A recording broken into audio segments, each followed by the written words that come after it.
नमस्कार मित्रों, आप सभी का मेरे चैनल पर स्वागत है। आज मैं आपको दुर्गा सप्तशती का पाठ हिंदी में कराने के लिए जा रहा हूँ, जिसे कि दुर्गा सप्तशती का सार भी कहते हैं। तो आइए भक्तों, शुरू करते हैं। जय माता दी। द्वार पे पुकारू मैं अनहद बजाए भयो दर्शन दे श्री माई अर्जे के मेरी है। भक्तन के तारन को निवास भूमि माई की उपंडन दुख खंडन को कर नहीं देरी है। कहालो बखानु मत भक्त दादू वार दिनो मेरी बीर श्रीमत भई क्यों बेरी है। अतुल पे मने नमत सेवा तिहारी कोई सेवा बिन तारो श्री दुर्गे मात मेरी है। बोल चामुंडा मैया की जय। दुर्गा सप्तशती प्रारंभ। महर्षि श्री मार्कंडेय जी बोले, हे ब्रह्मा जी, इस संसार में परम गुप्त जो सभी प्रकार के मनुष्यों की रक्षा करने वाला हो तथा अभी तक किसी को न बतलाया गया हो, उस कवच को मुझे बतलाइए। श्री ब्रह्मा जी मार्कंडेय से बोले कि हे विप्र, जो अत्यंत छिपा हुआ एवं संपूर्ण जीवात्म से उपकार करने वाला है, पुण्यदायक श्री देवी जी का कवच है, सो तुम उस कवच को मुझसे सुनो। अब मैं पहले तुम्हें कवच की अधिष्ठात्री नवदेवी मूर्तियों का नाम ध्यान करने के लिए बतलाता हूँ। वे इस क्रम में हैं। प्रथम शैलपुत्री, द्वितीय ब्रह्मचारिणी, तीसरी चंद्रघंटा, चौथी कूष्मांडा, पांचवी स्कंदमाता, छठवीं कात्यायनी, आठवीं महागौरी, नौवीं सिद्धार्थी। यह 9 देवी हैं। जो मनुष्य अग्नि से जलते समय शत्रुओं युद्ध में गया हुआ तथा महान संकट में भय से दुखी होकर भगवती की शरण में जाने पर उसका लड़ाई में संकट में किंचित भी अनिष्ट नहीं होता और उस पर मैं कभी और दुख नहीं देखता हूँ। जो मनुष्य सच्चे हृदय से भक्ति के साथ भगवती का स्मरण करते हैं, उनकी सब प्रकार से वृद्धि होती है। और हे देवी, तुम्हारा जो स्मरण करते हैं उनकी तुम अवश्य रक्षा करती हो, इसमें लेशमात्र भी संदेह नहीं है। श्री चामुंडा देवी प्रेत पर, वराही भैंसे पर, ऐन्द्री देवी हाथी पर, वैष्णवी देवी गरुड़ पर, माहेश्वरी बैल पर, कौमारी मोर पर तथा श्री विष्णु भगवान की प्रिय श्री लक्ष्मी जी कमल हाथ में लिए हुए कमल पर विराजमान हैं। श्वेत रूप धारण किए हुए ईश्वरी देवी बैल पर, आभूषणों से सुशोभित ब्राह्मी देवी हंस पर आरूढ़ हैं। इस प्रकार ये समस्त देवियां संपूर्ण योगों से युक्त के आभूषणों तथा रत्नों से शोभायमान हो रही हैं। वे समस्त देवियां क्रोधी के रथ में बैठी दिखाई देती हैं। शंख चक्र गदा शक्ति मूसल खिसट तोमर फरसा पास बाला त्रिशूल उत्तमायत सारंग धर्मत्यों का शरीर वध करने, भक्तों को अभय देने के लिए, देवताओं के हित के लिए इन शस्त्रों को धारण कर। हे महारौद्रे, हे महाघोर पराक्रम वाली, तुम्हारे लिए नमस्कार है। हे महाबलशालिनी, हे महान उत्साह वाली, हे महामय विनाशिनी, हे देवी, बड़ी कठिनता से दर्शन देने वाली, शत्रुओं के भय को बढ़ाने वाली, मैं तुम्हारी शरण में आया हूँ, मेरी रक्षा करो। पूर्व दिशा में ऐन्द्री देवी, अग्निकोण में अग्नि देवता, दक्षिण दिशा में बराई देवी, नृत्यकोण में खड़गधारणी वाणी देवी, पश्चिम में तथा वायुकोण दिशा में मृगवाहिनी, उत्तर दिशा में कौमारी, ईशान कोण में सुधड़ करने वाली, ऊपर आकाश से ब्रह्माणी और नीचे से वैष्णवी रक्षा करें। इस प्रकार सब पर बैठी हुई चामुंडा देवी मेरी 10 दिशाओं से रक्षा करें।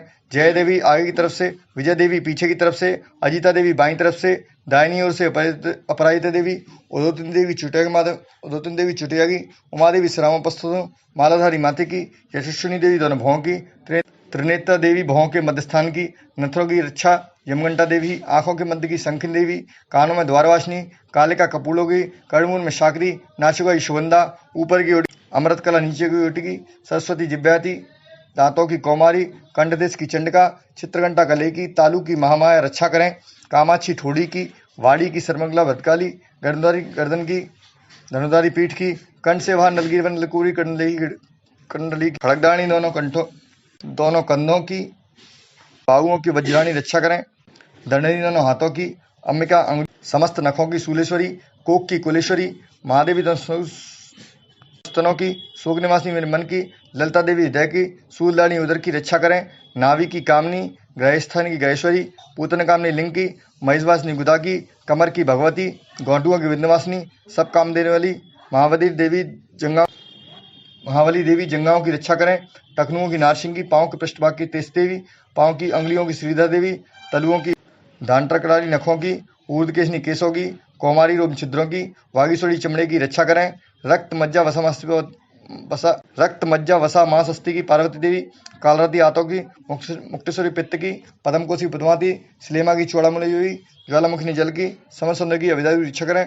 श्री ब्रह्माणी मेरे शुक्र की, श्री छीतेश्वरी देवी छाया की, अहंकार मन की श्री धमदाणी देवी तथा प्राण व्यान उदान समान वायु की वज्रस्त्र देवी, प्राण की कल्याण शोभन देवी, योगिनी रूप गंध शब्द और स्पर्श की, सतोगुण रजोगुण तमोगुण इन तीनों गुणों की नारायणी देवी रक्षा करें। आयु की वराई देवी, धर्म की वैष्णो देवी रक्षा करें। चक्रणी देवी यश कीर्ति तथा लक्ष्मी की सदा रक्षा करें। इंद्राणी मेरे गोत्र की, चंडिका मेरे पशुओं की, महालक्ष्मी मेरे पुत्रों की, भैरवी मेरी स्त्री की रक्षा करें। सीता देवी मार्ग की, क्षेमकारी मार्ग में आपत्तियों से, महालक्ष्मी दरबार में, विजय देवी सभी स्थान सब प्रकार से रक्षा करें। यदि कवच में कोई स्थान रह गया हो तो उस स्थान के पापों को नाश करने वाली जयंती देवी रक्षा करें। अपने कल्याण चाहने वाले मनुष्य को कवच के बिना एक पग नहीं चलना चाहिए, क्योंकि कवच से अपनी रक्षा करके नित्य जिस जिस स्थान पर जाकर जिस जिस कार्य की इच्छा करता है उस कार्य को वो निश्चय ही पाता है, और वह पुरुष इस पृथ्वी पर परम अतुलेश्वर को प्राप्त कर लेता है। तथा जिसने कवच धारण कर रखा है वह युद्ध में निर्भय होकर विजय को प्राप्त करता है, वह तीनों लोकों में पूजनीय होता है। तथा यह देवी का कवच देवताओं को भी दुर्लभ है। जो मनुष्य श्रद्धापूर्वक पवित्र हो, नित्य प्रति तीनों संध्याओं के समय इस भगवती के पाठ को करता है, उसे देवी कला प्राप्त होती है। वह त्रिलोक्य में भी विजय प्राप्त कर सकता है तथा अकाल मृत्यु से रहित होकर 200 वर्षों तक जीवित रहता है। उसके लूता, विस्फोटक आदि रोग नष्ट हो जाते हैं। स्थावर जगन कृत्रिम प्रसाद समस्त अविचार यंत्र तंत्र मंत्र आदि जो पृथ्वी पर हैं तथा भूचर प्राणी, खेचर जलचर प्राणी और उपदेशक साथ में उत्पन्न हुए तथा कुल में उत्पन्न होने वाले रोग, शाकनी, डाकनी आदि नीच देवता इस कवच के धारण करने से नष्ट हो जाते हैं। अंतरिक्ष में गमन करने वाले घोर महाबलशालिनी, डाकनी, ग्रह, भूत, पिशाच, यश, गंधर्व, राक्षस, ब्रह्मराक्षस, बेताल, कूष्मांड, भैरवादिक इस देवी के कवच को हृदय में धारण करने वाले पुरुष के दर्शन मात्र से समस्त आपत्तियां नष्ट हो जाती हैं तथा इस कवच के धारण करने वाले पुरुष को तेज की वृद्धि होती है, यश और कीर्ति भी बढ़ती है। जो मनुष्य पहले इस कवच का पाठ करके बाद में सप्तशती का पाठ करता है, जब तक यह भूमंडल, पर्वत, वृक्ष, वन को धारण किए हुए हैं तब तक उस मनुष्य के संतति, पुत्र, पौत्रादिक पृथ्वी पर बने रहते हैं। तथा जो देवताओं को भी परम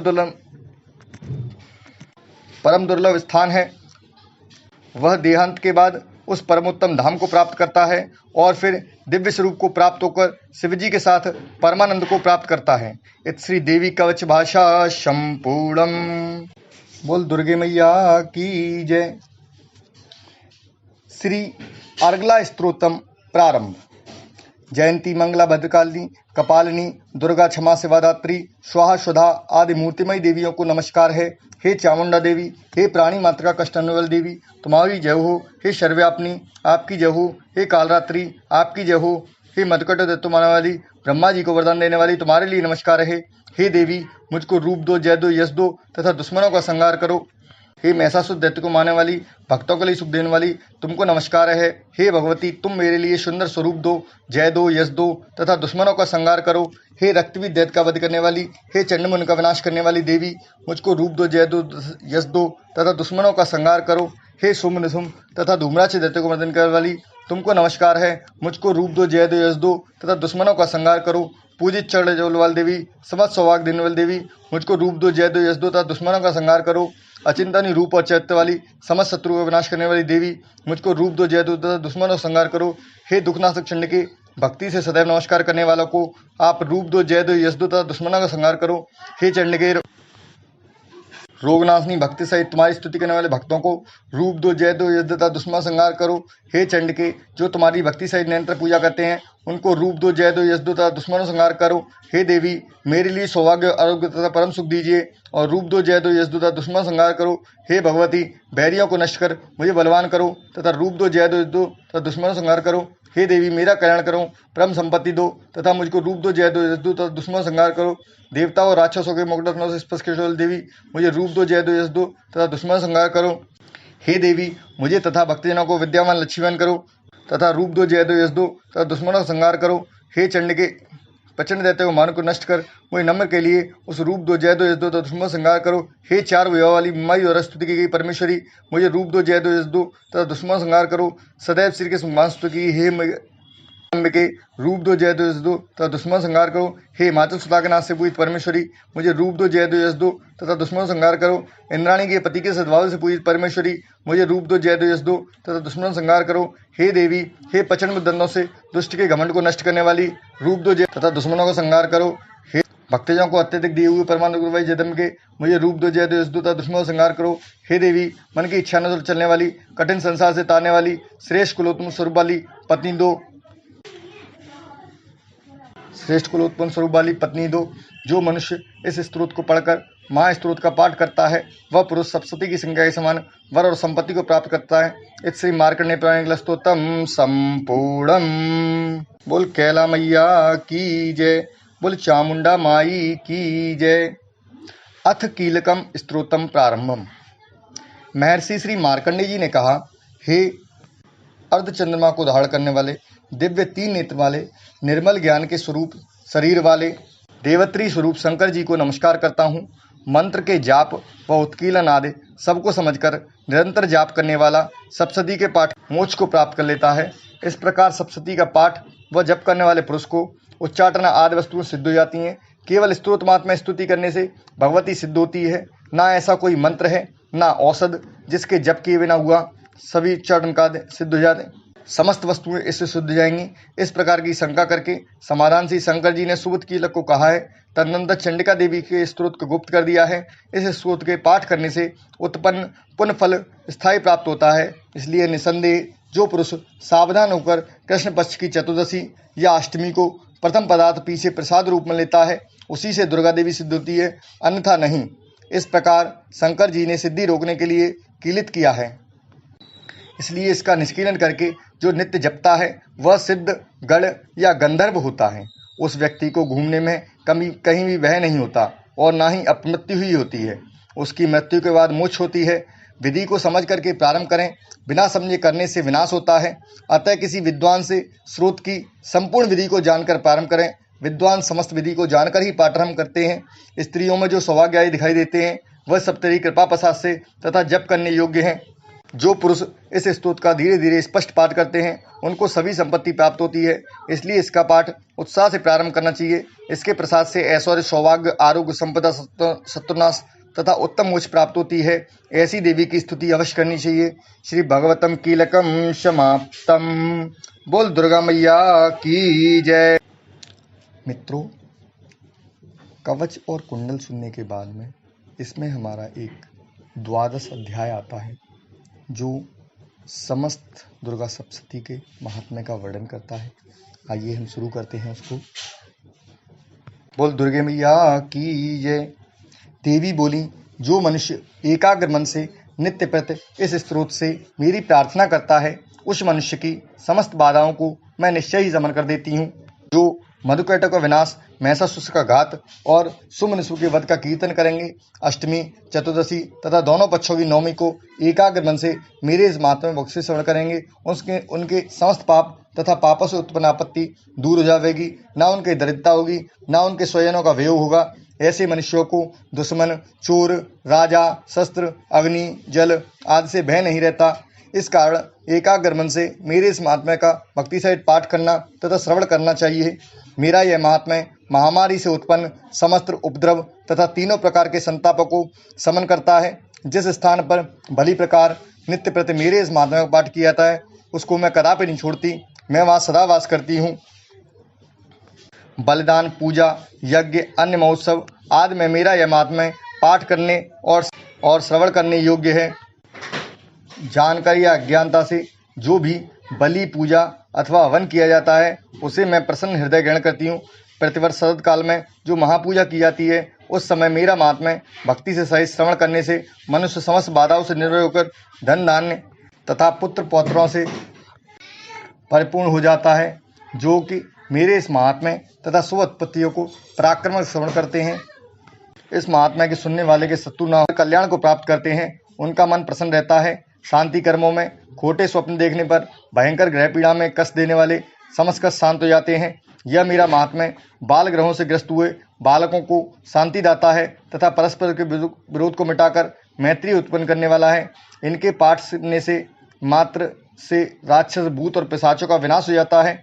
यह मेरा महात्म्य मनुष्य को मेरे समीप लाने वाला है तथा पशु, पुष्प, अर्ध, धूप, गंध, दीप, ब्राह्मणों को भोजन और रात दिन का अभिषेक तथा नाना प्रकार के भोग चला निरंतर 1 साल तक पूजने में मैं जितनी खुशी होती हूँ उतनी ही प्रसन्न इस महात्मा के सुनने से होती हूँ। मेरे महात्मा के श्रवण करने से समस्त पाप नष्ट हो जाते हैं तथा सब रोग दूर हो जाते हैं और मेरे इस प्रादुर्भाव के कीर्तन करने से समस्त भूतों से रक्षा होती है।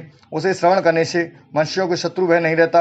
आपके द्वारा मेरी जो स्तुति की गई है तथा ब्रह्म ऋषियों ने जो स्तुतियाँ की हैं तथा ब्रह्मा जी ने जो स्तुतियाँ की हैं, इनके पाठ करने से श्रेष्ठ बुद्धि हो जाती है। अथवा जंगल में अथवा दबाव गिर जाने पर, चोर तथा शून्य स्थान में गिर जाने पर, दुश्मनों से पकड़े जाने पर, वन में सिंह, व्याघ्र तथा वनवासी हाथियों के फंदे में फंस जाने पर, क्रुद्ध नृपत के आदेश से वध के लिए गिरफ्तार किया हुआ नौका में बैठकर समुद्र में जाते समय वायु के वेग से भयभीत, युद्ध की दारू सांसों की वर्षा के समय सर्व प्रकार की आपत्ति तथा अनेक प्रकार की इंतलाओं से दुखी होने पर जो मनुष्य मेरे इस चरित्र को स्मरण करता है वह समस्त संकटों से मुक्त हो जाता है। मेरे प्रभाव से सिंह आदि चोर शत्रु से पृथक ही रहते हैं। ऋषि बोले, इस प्रकार इतनी कथा कहकर चंड विक्रमा भगवती चंडिका देवी समस्त देवताओं को देखते देखते वहां पर ही अंतर्ध्यान हो गईं और सभी देवता निर्भय होकर पूर्वतः अपने अपने अधिकार पर थे तथा दुश्मनों के नष्ट हो जाने पर अपना अपना यज्ञ ग्रहण करने लगे। युद्ध स्थल में देवी के द्वारा असुरा तथा सुम निशुम के मारे जाने से सभी राक्षस पाताल में चले गए। हे राजन, भगवती देवी इस भांति अनेक बार जन्म लेकर संसार की रक्षा करती है। वही इस विश्व को मोहित करती है और वही प्रकट करती है। मांगने पर विज्ञान और रिद्धि प्रदान करती है। हे राजन, जब प्रलय काल में महाबली से यह महाकाल रूप समस्त ब्रह्मांड में व्याप्त हो जाता है तब वह देवी महामारी और उत्पत्ति काल रिद्धि के रूप में होती है और पालन के समय सनातनी प्राणियों की स्थिति का हेतु होती है। वही कल्याण के समय मनुष्यों के अनेक प्रकार के ऐश्वर्य और लक्ष्मी की वृद्धि करती है और आपत्ति काल में लक्ष्मी आदि का नाश करती है। पुष्प धूप गंध आदि से पूजा करने अथवा स्तुति करने पर वह देवी धन पुत्र और धन में सुवृद्धि को बढ़ाती है। इसी द्वादशाध्याय समाप्तम। बोल दुर्गे मैया की जय। आइए मित्रों, इसके बाद हम माता से क्षमा प्रार्थना करते हैं। परमेश्वरी, मेरे द्वारा रात दिन सहस्त्रों अपराध होते रहते हैं। यह मेरा दास है, यह समझकर मेरे अपराधों को तुम कृपा पूर्वक क्षमा करो। परमेश्वरी, मैं आवाहन नहीं जानता तथा विसर्जन करना नहीं जानता तथा पूजा करने का ढंग भी नहीं जानता। क्षमा करो देवी सुरेश्वरी, मैंने जो मंत्रहीन क्रियाहीन भक्तिहीन पूजन किया है वह सब आपकी कृपा से पूर्ण हो। अथवा सैकड़ों अपराध करके जो भी तुम्हारी शरण में जा जगदम्बा कहकर पुकारता है उसे वह गति प्राप्त होती है जो ब्रह्मादि देवताओं के लिए सुलभ नहीं है। जगदम्बिके, मैं अपराधी हूँ किंतु तुम्हारी शरण में आया हूँ। इस समय दया का पात्र हूँ। तुम जैसा चाहो करो देवी परमेश्वरी। अज्ञान से, भूल से अथवा बुद्धि भ्रांत होने कारण मैंने जो न्यूनता अधिकता कर दी हो वह सब क्षमा करो। प्रसन्न हो सच्चिदानंद स्वरूप परमेश्वरी, जगन्नाथ माता कामेश्वरी, तुम प्रेम पूर्वक मेरी ये पूजा स्वीकार करो। मुझ पर प्रसन्न रहो। देवी सुरेश्वरी, तुम गोपनीय से गोपनीय वस्तु रक्षाने वाली हो। मेरे निवेदन के जाप ग्रहण करो। तुम्हारी कृपा से मुझे सिद्धि प्राप्त हो। बोल दुर्गे मैया की जय। बोल नौ बहनन की जय जयकार। जय माता की मित्रों, अगर आपको मेरी वीडियो पसंद आई हो तो चैनल को सब्सक्राइब करें एंड वीडियो को लाइक करें। धन्यवाद।